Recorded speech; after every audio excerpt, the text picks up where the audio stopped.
Sa mapagpalang araw sa inyo pong lahat. Ngayon po ay July 15, 2024, Lunes ng ika-15 linggo sa karaniwang panahon.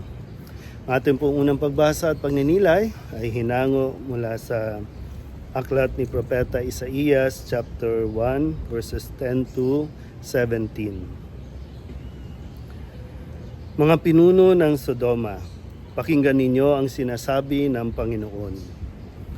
Mga mamamayan ng Gomora, pakinggan ninyo ang aral ng ating Diyos. Ang sabi niya, walang halaga sa akin ang dami ng inyong mga handog.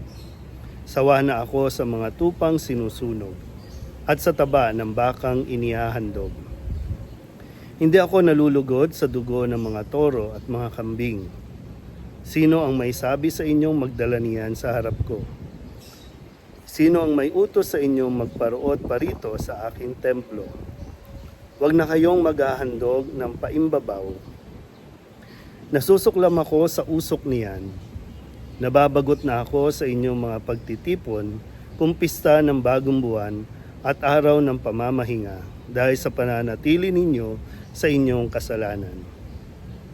Labis akong nasusuklam sa inyong pagdiriwang ng bagong buwan at iba pang kapistahan. Suyang-suya na ako sa mga iyan at hindi ko na matatagalan. Kapag kayo'y tumawag sa akin, ibabaling ko sa malayo ang aking mukha. Hindi ko kayo papansinin kahit na kayo'y manalangin ng manalangin. Hindi ko kayo pakikinggan sapagkat marami kayong inutang na buhay. Magpakabuti na kayo, magbalik loob sa akin. Talikdan na ninyo ang masasamang gawain. Tumigil na kayo ng paggawa ng masama. Pag-aralan ninyong gumawa ng mabuti, pairali ng katarungan, itigil ang pang-aapi, tulungan ang mga ulila, ipagtanggol ang mga balo. Ang salita ng Diyos. Muli po, isang mapagpalang araw sa inyo pong lahat. Mula po dito sa aming seminaryo, dito sa Holy Apostles Senior Seminary. Hatid ko po ang ating unang pagbasa at pagninilay mula sa aklat ni Propeta Isaías, kung saan ay ipinaparating ng Panginoon sa pamagitan ng pahayag ni Propeta Isaías kung ano ang mga dapat nating itigil, kung ano ang mga dapat nating mas pagtuunan ng pansin na nakakalugod sa Panginoon. Sabi nga po dito, no, walang halaga sa Diyos ang mga handog, no, ang mga tupang sinusunog.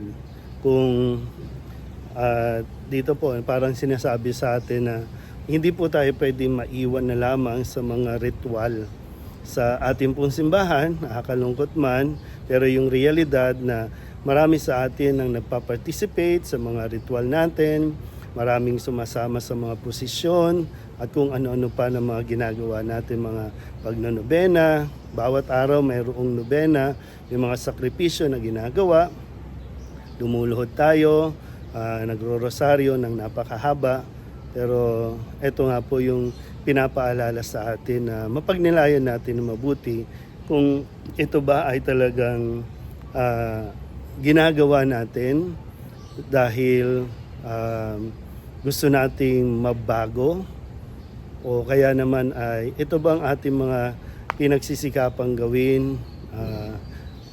Kasi minsan po, no, yung realidad na baka nagiging pakitang tao lang, puro pa picture lang, pa post lang sa social media.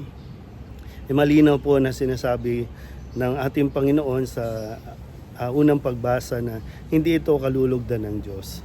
Kung ang lahat ng ginagawa natin ay hindi naman dadala sa atin tungo sa pagbabago, no, yung mas kinalulugod na makita ng Diyos, no, yung output, no, ng ating pong mga ritual, kung tayo ba ay mas nagiging mabuti sa ating kapwa, ang ating pakikitungo, no, yung itinitigil na ba natin yung mga panlalamang o pang-aapi ng ating kapwa dahil tayo ay madalas na nagsisimba, nagdarasan, nagnonobena, at kung ano-ano pa. No? Kasi kung noon talagang literal na maghahandog ka ng hayop, kakatay ka, susunugin mo sa dambana.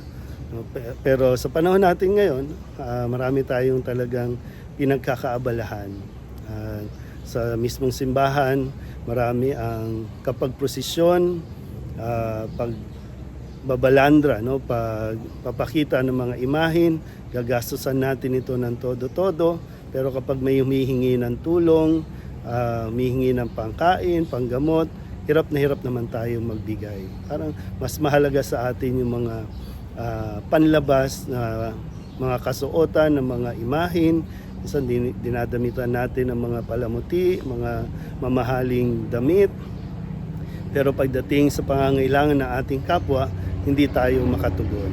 Malinaw po na sinasabi sa atin ng ating Panginoon na itigil na natin yung mga bagay na ito at pagtuunan natin ng pansin yung mas ikatutuwa niya.